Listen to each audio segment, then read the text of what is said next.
Welcome to my Ammi's vlog. ഇന്ന് എനിക്ക് വളരെ ഇഷ്ടപ്പെട്ട ദിവസമാണ്. ഞാനും അച്ഛനും അമ്മയും അനിയത്തിയും ഒരു വൺ ഡേ ടൂർ പോവാണ്. കണ്ണൂരാണ് യാത്ര. ബാക്കി ഉള്ള വിശേഷങ്ങൾ പോകും വഴിയെ കാണാം. നമ്മൾ ആദ്യം പോകുന്നത് പെരളശ്ശേരി അമ്പലത്തിലോട്ടാണ്. ഞാൻ ഇതേതായിട്ട് പെരളശ്ശേരി അമ്പലം കണ്ടിട്ടില്ല, അതുകൊണ്ട് എനിക്ക് കാണാൻ ഭയങ്കര ആഗ്രഹമാണ്. ഇപ്പം നമ്മൾ പെരളശ്ശേരി അമ്പലത്തിലെത്തി. ഞാൻ ഇതായിട്ട് കാണാത്ത അമ്പലമായതുകൊണ്ടായിരിക്കും വേഗം എത്തിയ പോലെ എനിക്ക് തോന്നി. അമ്പലക്കുളമാണ്. ഈ കുളത്തിൽ നിന്ന് കാല് കഴുകിയിട്ടാണ് എല്ലാവരും അമ്പലത്തിൽ കയറാറുള്ളത്.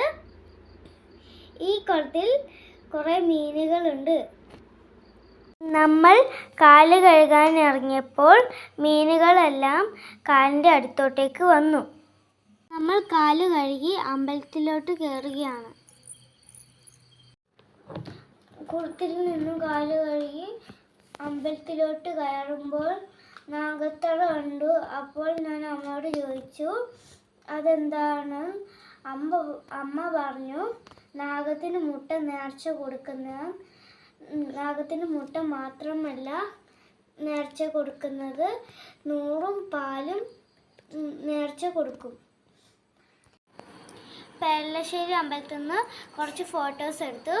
അവിടെ നിന്ന് ഇറങ്ങി പറശ്ശിനിക്കടവ് അമ്പലത്തിലോട്ട് പോവുകയാണ്. നമ്മൾ പറശ്ശിനിയിലെത്തി. പറശ്ശിനിയിലുള്ള ആദ്യ കാഴ്ച ഇതാണ്. ഞായറാഴ്ച ആയതുകൊണ്ട് അമ്പലത്തിൽ തിരക്കുണ്ടായിരുന്നു. നമ്മൾ കാലു കഴുകി അമ്പലത്തിൽ കയറി തൊഴുതു ഇറങ്ങി. അത് കഴിഞ്ഞു നമ്മൾ ബോട്ട് സവാരിക്ക് പോയി. ബോട്ട് സവാരി അടിപൊളിയായിരുന്നു. എനിക്കും അനിയത്തിക്കും വളരെ ഇഷ്ടപ്പെട്ടു. അത് വേഗം കഴിഞ്ഞ പോലെ തോന്നി. അങ്ങനെ നമ്മൾ പറശ്ശിനിയിൽ നിന്ന് മടങ്ങി ഫുഡൊക്കെ കഴിച്ചു യാത്രയിലാണ്. നമ്മൾ പാർക്കിൻ്റെ അകത്ത് കയറി. അച്ഛൻ ടിക്കറ്റ് എടുക്കാൻ പോയിട്ടുണ്ട്. അച്ഛൻ ടിക്കറ്റ് എടുത്തു വന്നു. നമ്മൾ പാർക്കിൻ്റെ അകത്തോട്ട് പോവുകയാണ്. കണ്ണൂരിലെ ഏറ്റവും അടിപൊളിയായ പാർക്കിൽ ഒന്നാണ് ഈ പാർക്ക്. അടുത്ത് നമ്മൾ ചിൽഡ്രൻസ് പ്ലേ ഏരിയയിലോട്ടാണ് പോയത്. എനിക്ക് കളിക്കാൻ ധൃതിയായതുകൊണ്ട് എൻ്റെ അമ്മയാണ് വീഡിയോ എടുത്തത്. നമ്മൾ ആദ്യം കയറിയ റൈഡാണ് ഇത്. ഇത് മുകളിലോട്ടും താഴോട്ടും വരുന്ന റൈഡാണ്. താഴോട്ട് ഈ റൈഡ് പോകുമ്പോൾ എനിക്ക് ഭയങ്കര പേടിയായിരുന്നു. എന്നേക്കാൾ ധൈര്യം എൻ്റെ അനിയത്തിക്കുണ്ട്. ഇതാണ് ഞങ്ങൾ രണ്ടാമത് കയറിയ റൈഡ്. ഇതിൽ ഞങ്ങൾ മാത്രമല്ല ഉണ്ടായിരുന്നത്, ഞങ്ങളുടെ കൂടെ 2-3 കുട്ടികളും ഉണ്ടായിരുന്നു. ഇതാണ് ഞങ്ങൾ അടുത്തതായി കയറിയ റൈഡ്. ഈ റൈഡിൽ കുതിരേൻ്റെ ആകൃതിയായിരുന്നു. ഇതിൽ ഞാനും അനിയത്തിയും മാത്രമല്ല മറ്റു ചില കുട്ടികളും ഉണ്ടായിരുന്നു. ആ റൈഡും സൂപ്പറായിരുന്നു. ഇനി നമ്മൾ പോകുന്നത് ബുൾബുൾ റൈഡിലോട്ടാണ്. പേര് പോലെ ഇതൊരു വ്യത്യസ്തമായ റൈഡായിരുന്നു. ഇത് പൊങ്ങവും താഴവും ചെയ്യുമ്പോൾ ചെറിയൊരു പേടി ഉണ്ടായിരുന്നു. ഇത് ഹണി ബീ റൈഡാണ്.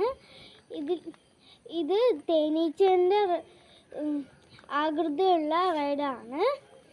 ഇതിൽ പോകുമ്പോൾ നല്ല രസമായിരുന്നു. നമ്മൾ പോയ സമയം തിരക്കില്ലാത്തത് കൊണ്ട് എല്ലാ റൈഡിലും ആസ്വദിക്കാൻ പറ്റി. ഇത് MGR റൈഡാണ്. ഇതിൽ കുതിരയും ആനയും താറാവും ഉണ്ട്. തിരക്ക് കുറവായതുകൊണ്ട് നമുക്ക് ഇഷ്ടമുള്ള സ്ഥലത്ത് ഇരിക്കാം. ഇതാണ് ഇലക്ട്രിക് സ്വിം റൈഡ്. ഇതിൽ ഞാനും അച്ഛനും അമ്മയും അനിയത്തിയും കയറിയത് കൊണ്ട് വീഡിയോ എടുക്കാൻ പറ്റിയില്ല. ഇതാണ് ഡുംബൈ റൈഡ്. ഇതിൽ സ്പീഡ് കൂടുന്നതിൻ്റെ അനുസരിച്ച് എനിക്ക് ഭയങ്കര പേടിയായിരുന്നു. ഇത് മിക്കി മൗസ് റൈഡാണ്. ഈ പേര് മിക്കി മൗസ് റൈഡാണെങ്കിലും ഇതിൽ സൂപ്പർമാനൊക്കെ ഉണ്ട്. ഇനിയുള്ള റൈഡുകളിൽ കയറുന്നത് ഉഷാറാവാൻ ഞങ്ങളൊരു ഐസ്ക്രീം കഴിച്ചു. ഇത് മിനി ഡ്രാഗൺ റൈഡാണ്. ഞങ്ങൾ കയറുന്നത് കണ്ടിട്ട് ഒരു കുഞ്ഞിക്കുട്ടി കയറണമെന്ന് പറഞ്ഞു വാശി പിടിച്ചു കയറി. ഇതും എനിക്ക് ഇഷ്ടപ്പെട്ടു. ഈ റൈഡിലാണ് ഞങ്ങൾ അടുത്തതായി കയറിയത്. ഞാനും എൻ്റെ അനിയത്തിയും വേറെ വേറെ സീറ്റിലാണ് ഇരുന്നത്.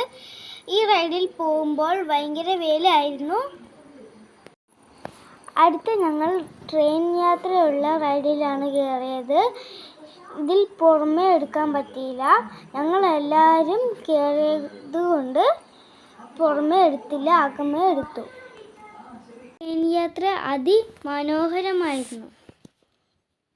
ചിൽഡ്രൻസ് ഏരിയയിലെ അവസാന ഐറ്റം ട്രെയിൻ യാത്രയാണ്. പോകുന്ന വഴിയിലൂടെ ഞാൻ അച്ഛൻ്റെയും അമ്മേൻ്റെയും ഫോട്ടോസൊക്കെ എടുത്തിട്ടാണ് പോയത്. അടുത്തതായി ഞങ്ങൾ പോയത് സ്വിമ്മിംഗ് പൂളിലോട്ടായിരുന്നു. സ്വിമ്മിംഗ് പൂൾ അടിപൊളിയായിരുന്നു. ഞങ്ങൾ കുറേ നേരം സ്വിമ്മിംഗ് പൂളിൽ ചെലവഴിച്ചു. വിസ്മയിൽ വരണമെന്ന് വിചാരിച്ചപ്പോൾ തന്നെ ഞാൻ വിചാരിച്ചത് സ്വിമ്മിംഗ് പൂളിൽ ഇറങ്ങണമെന്ന് തന്നെയാണ്. പാർക്കിലെ എനിക്ക് ഏറ്റവും ഇഷ്ടപ്പെട്ട ഐറ്റം പൂൾ. എനിക്ക് പൂളിൽ ഇറങ്ങാൻ ഭയങ്കര ഇഷ്ടമാണ്. അവസാനമായി കയറാൻ പോയ റൈഡാണ് ഡ്രാഗൺ വില്ല. ഡ്രാഗൺ വില്ലയിൽ നമ്മൾ കയറിയില്ല. ഒത്തിരി സമയം വെള്ളത്തിൽ കളിച്ചത് കൊണ്ട് അച്ഛനും അമ്മയും വിട്ടില്ല കയറാൻ. അവിടെ അകത്തൊന്നും കയറിയില്ല. പുറത്തു നിന്ന് കാഴ്ചകൾ കണ്ടു മടങ്ങി.